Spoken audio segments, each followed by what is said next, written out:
Hello. Hi. Welcome back to my channel. Um, if you're new here, my name is Miriam. I'm an intuitive. I read numbers and speak with guides and then deliver those messages here. And today I am actually going to do a slightly different video than I usually do because I said I would. Um, and technically I said I'd make a few of these videos. This past month, and I haven't, and so I figured I can at least honor it by doing one video talking about some of my story. If you want, there's an article as well to read that has some of my things, and in particular, I'm going to talk about, I guess, what seems connected for me to talk about today in my life. It's impossible for anyone to sit down and talk about every aspect of their life one on one as I say this. And that's okay. And all we can do is start. So, hello. My name is Mary Mawake. I am 30 years old. I am a mother. I used to sell insurance. I no longer sell insurance. I now am in the holistic field, the wellness field, the spiritual field.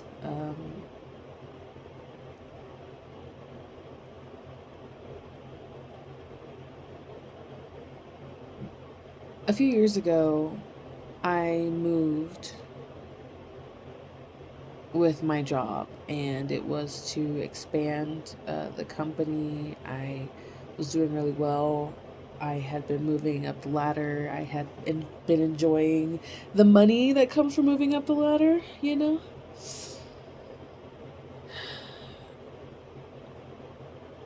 And I decided that it just wasn't, I guess I hadn't decided. I was just done doing it. I had been doing it for 8 years. 8 is significant. 8 is a time whenever you start to see how energy is flowing in and out. And quite simply, I always say they could not have paid me $1 million a day for me to stay. I mean, I would have stayed for a week and then I would have quit, you know? But there was something calling to my spirit to do something else, to do something different, to do something bigger than this.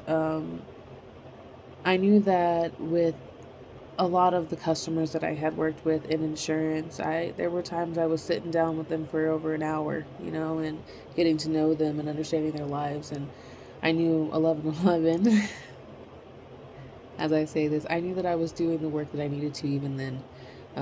I never felt like I was just selling insurance or just, my mom just texted me 1111. I always felt like there was just any connection at all. I could be working anywhere, and I'm meant to meet someone, and those people will find me, and we will have those conversations and we will both get the things that we need from that in general. And I trusted that very much. And things were meant to change. I was meant to do something different, and so I did. I'm gonna jump around a lot.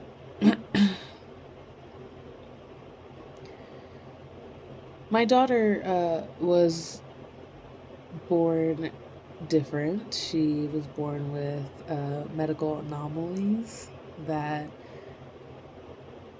made it to where I was definitely playing on hard mode, you know, but also on easy mode, because the way that things work out is that there really is a give and take. There were certain things that I did worry about and certain things I didn't worry about. Like every parent um, has the same amount of worry and love and all of the things for every child, no matter what their ability or disability or whatever. And I had her at 20. She was my first baby. And so that's all I knew was the way that our relationship was. That being said, it still was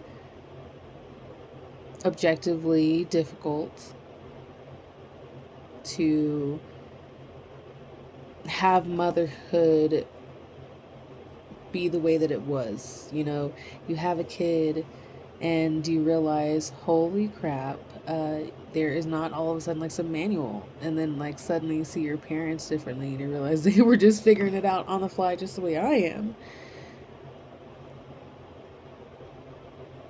Granted, I kind of always felt that way with my mom, confirmation work, but I always felt for my mother, I always felt energy for everyone. And being in the NICU for months, I felt a lot of energy with people, and I had conversations with people. And sometimes I had no conversation at all, and all I did was pour love into the room because there was just so much love there.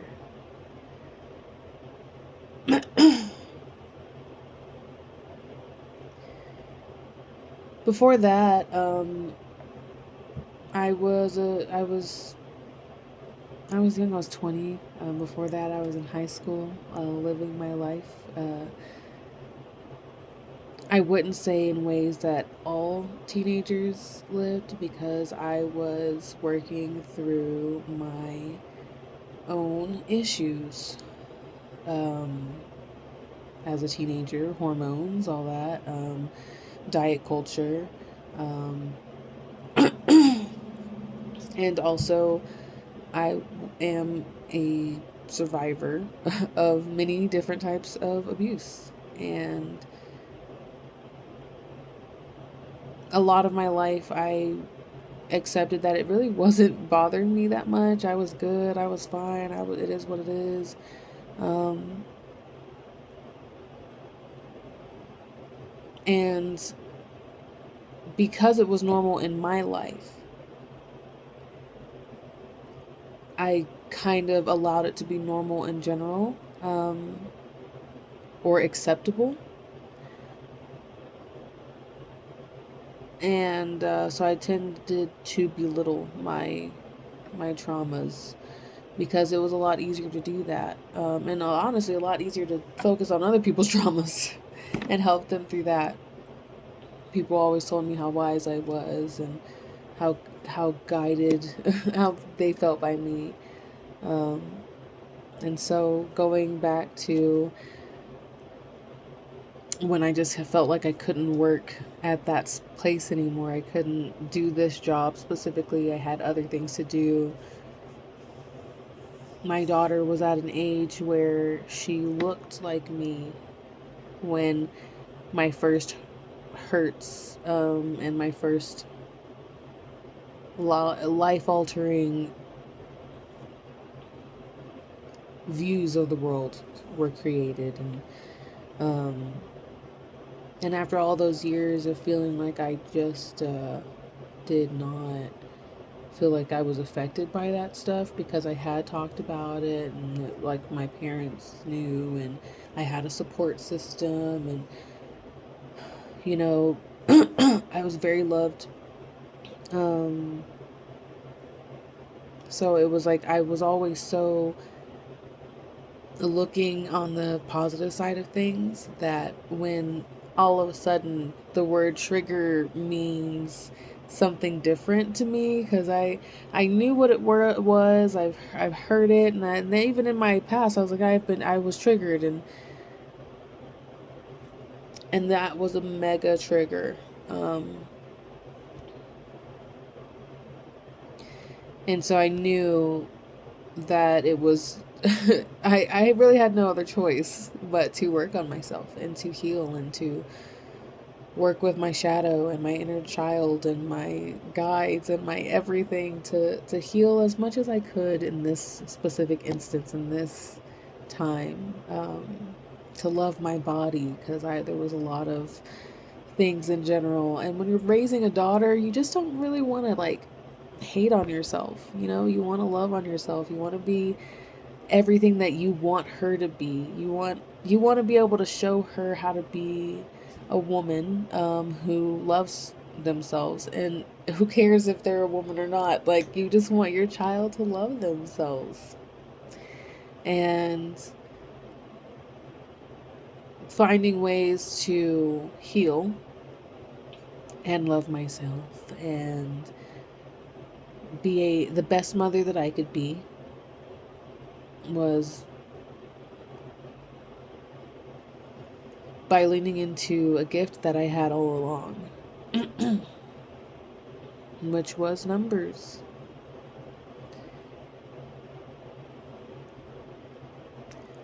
When times were hard, I would count. I would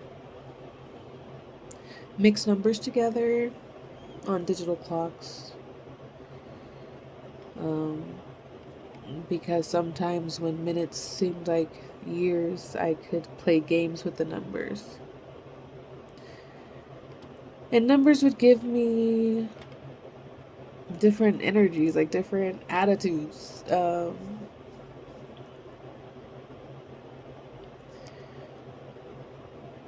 And so during this time, whenever I was being taken back to feeling like a kid, and all I knew how to do was addition, you know, it was nice to just go back to the numbers. And there were plenty of times that I was like, okay, this must be OCD, you know, it must be, because this is numbers, it's doing all this stuff. And then I got to the point where I just didn't care what it was, because I had discovered what worked for me. This was something that had already existed in esoteric things, and numbers are the only universal language, the one thing that we can freaking agree on in this whole world. Like, literally everybody can say that's 2 stones. No matter what your language is, it's going to be that's 2. 1, 2. 2. 2 is 2. And we agree. We agree. No matter how much we hate each other. And it was unifying for me. Oh, confirmation burp. I was looking for unity.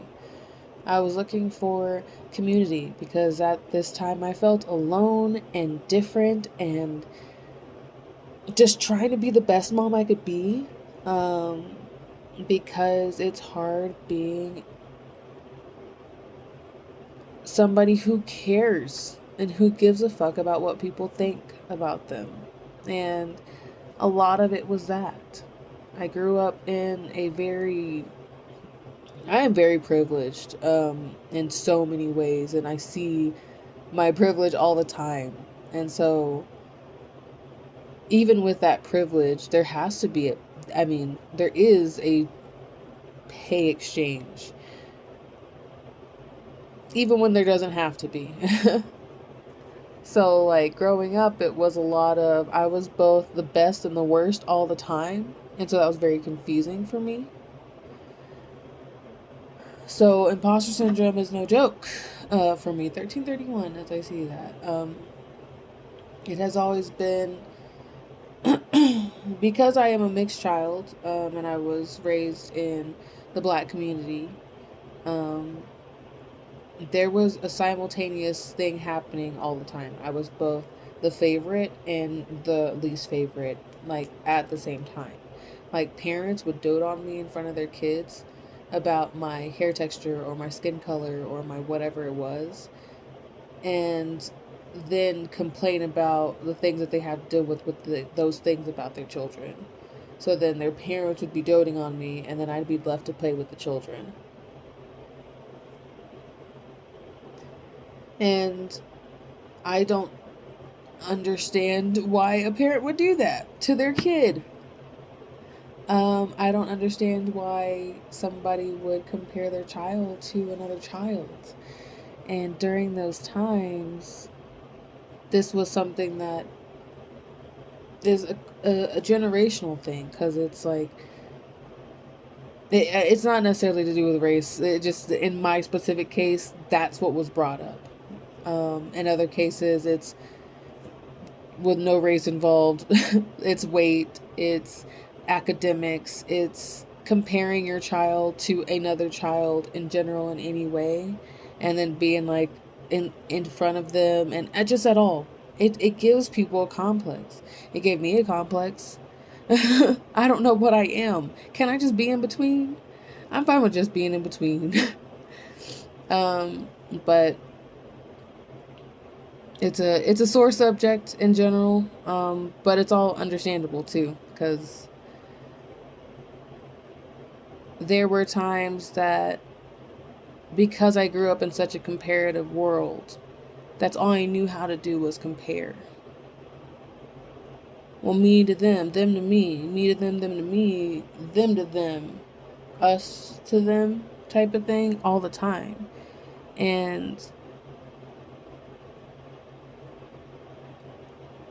after a while, after it like hurting me for so long, I started to use it as a way to heal me, as a gift.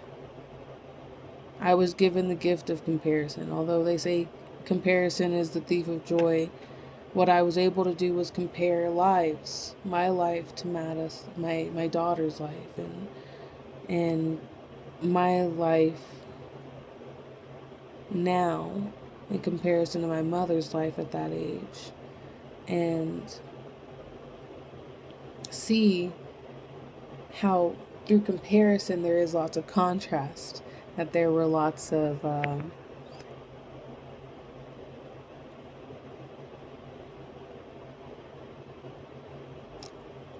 generational curses that had been broken, and all that lack that I felt, because the comparison goes all throughout, period, especially whenever it comes to like in those things when you're all, and especially when you're taught to look at race. It was so many things. I was always seeing how I could compare.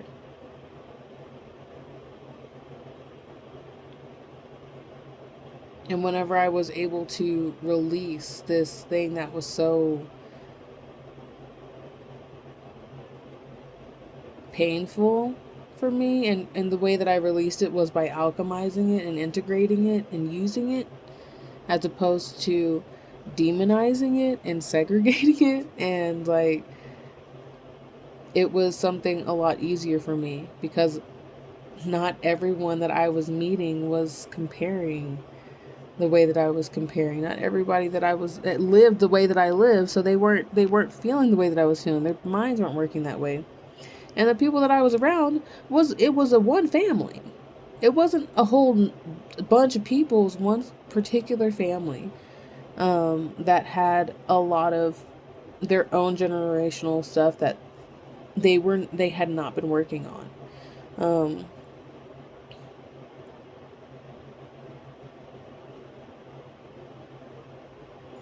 And so whenever I was able to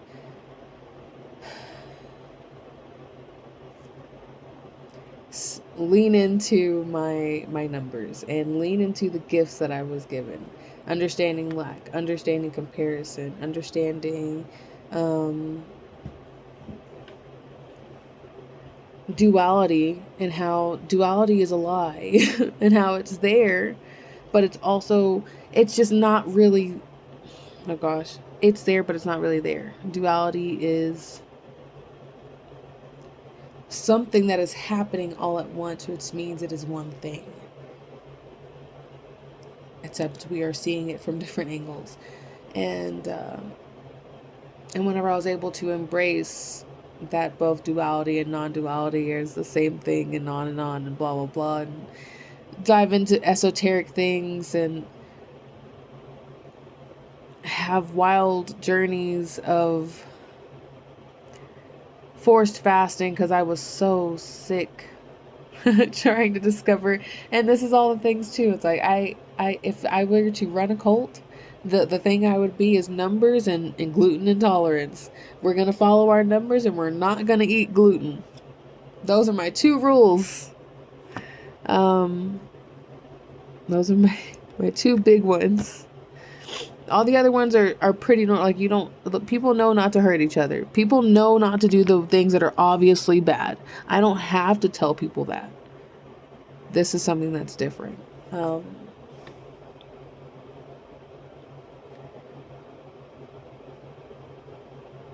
And so these are the few compilations of many of the things that have happened to me, or that I have connected the dots, sort of. 2020. These are the things so far that this specific vessel was fighting and moving through, and I accept that this is part of the path, that I will always be working on it.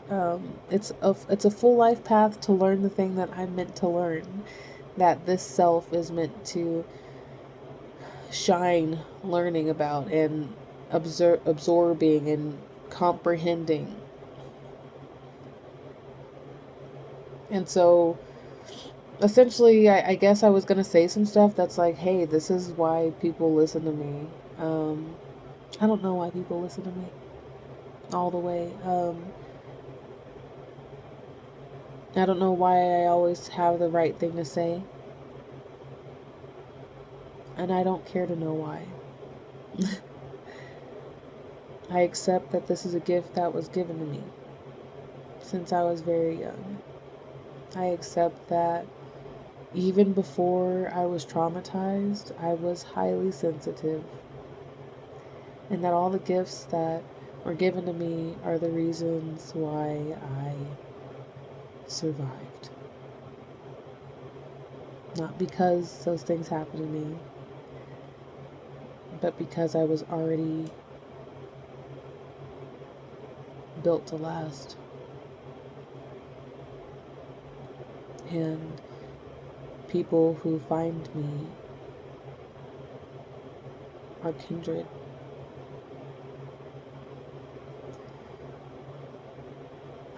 So I put myself out there and I say, hey, and I have weird conversations, 22 as I say this, because something woke me up. Maybe I woke up on my own. Maybe the sunlight trickled in and it just naturally happened. And something woke you up. If you're watching this, you're awake, you're waking. You've been awake. But we sleep every day. So we're allowed to, you're gonna definitely wake up again, is what I'm saying. There will be another day. And along that journey,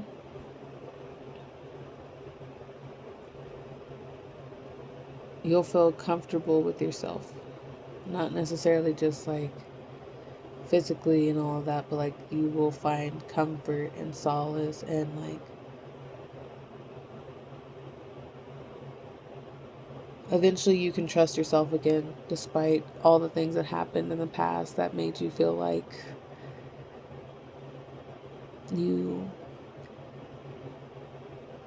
made the wrong decision, or that you were at fault for what happened to you.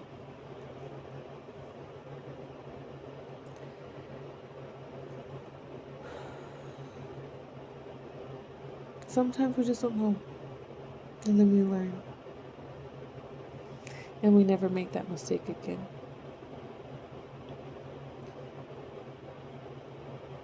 The hardest part whenever your trust has been broken with yourself at such a young age, like in my specific, at least in my specific journey, the hardest part has been regaining that trust of, am I really trusting the right person, or are they taking advantage? And then having relationships that still did that as I got older, because I was still attracted to the same type of essence and energy, not realizing how much was from trauma and some from comfort, or things that I Not necessarily comfort, but for things that were familiar.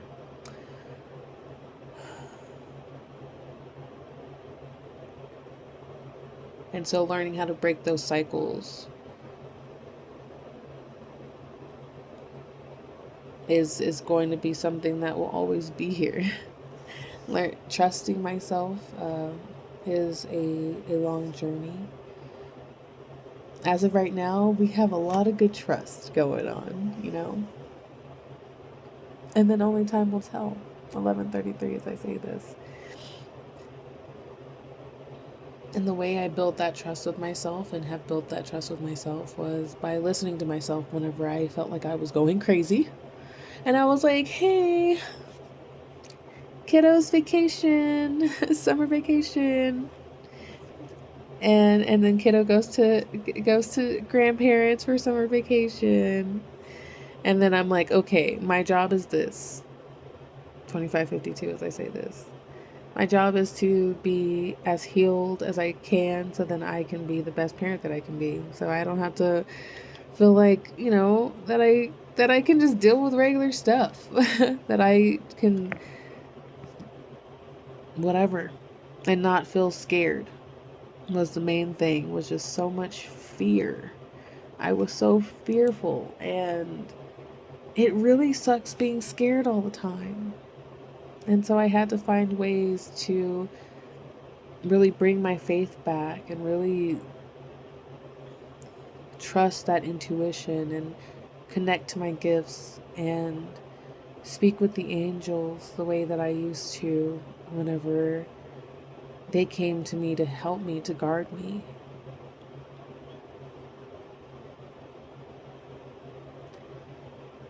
And so now I do, like a lot. I speak to them a lot. Like not to brag, but I am friends with angels. My ego's huge right now.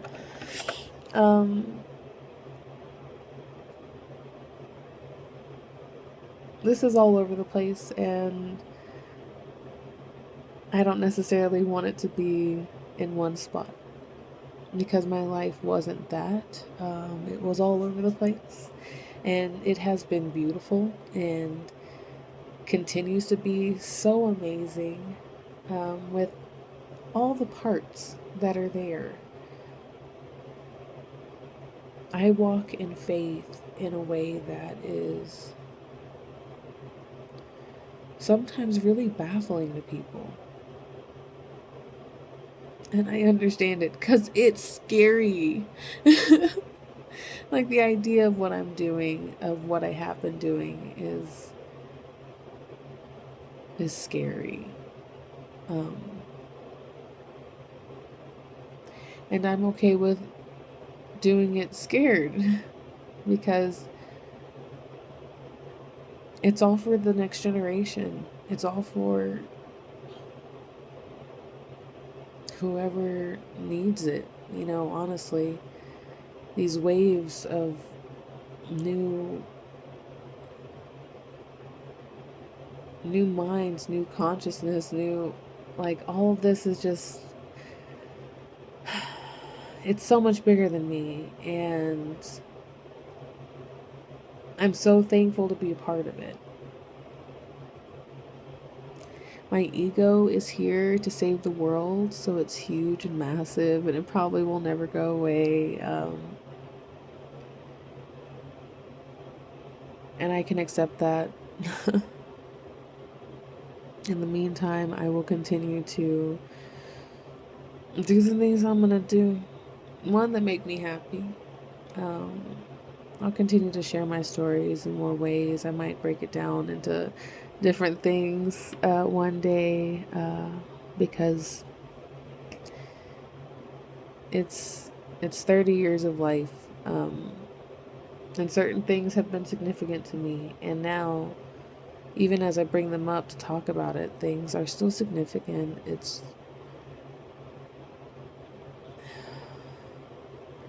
I just have so much comprehension. It's become mundane, not necessarily in a bad way. I really believe that all words are neutral, but it's like, Perhaps it's more of like it's just a comprehension. So it's a part of me.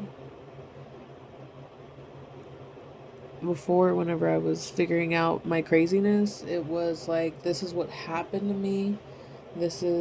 I am a victim of circumstance. I am not in control.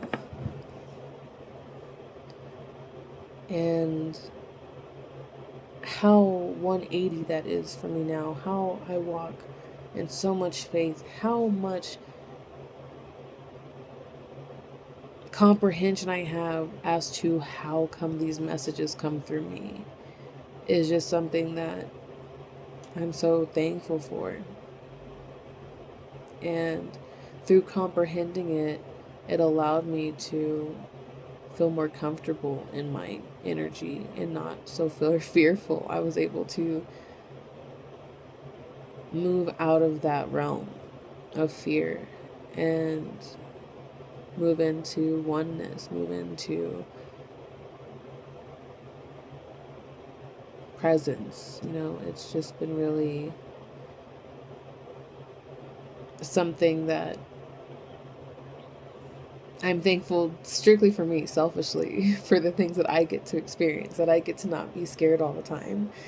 And so sometimes that catches up with me. I'm not perfect, and that's the best part of it too. It's like I get the challenge, and there's still stuff to learn. There's still ways that I can do better. There's still ways that I can find more grace for myself.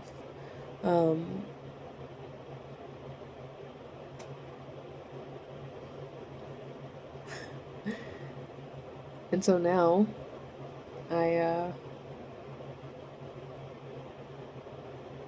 I I be myself in front of people, and I give myself grace in front of people, and I give them grace even if they're not giving themselves grace. And I get paid to do the stuff that I want to do.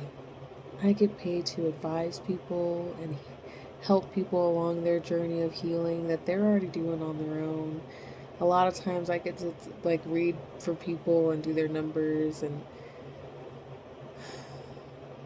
they have already been doing so much for themselves by the time they've even met me, and I get to tell them the good news. And it's gotten to the point where trusting myself has been so effortless because because of validation from other people. And it's so funny because it has been my whole life just being like, please like me.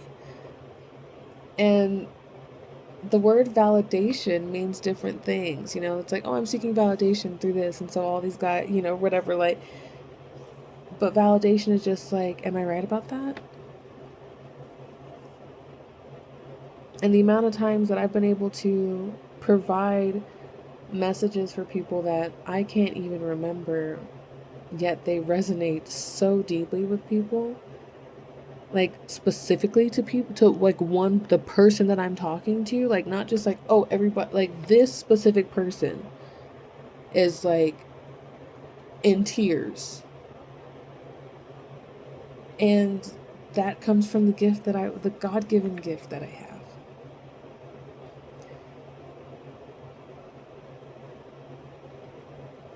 So, yeah, that's me so far. That's what I feel like sharing about me today.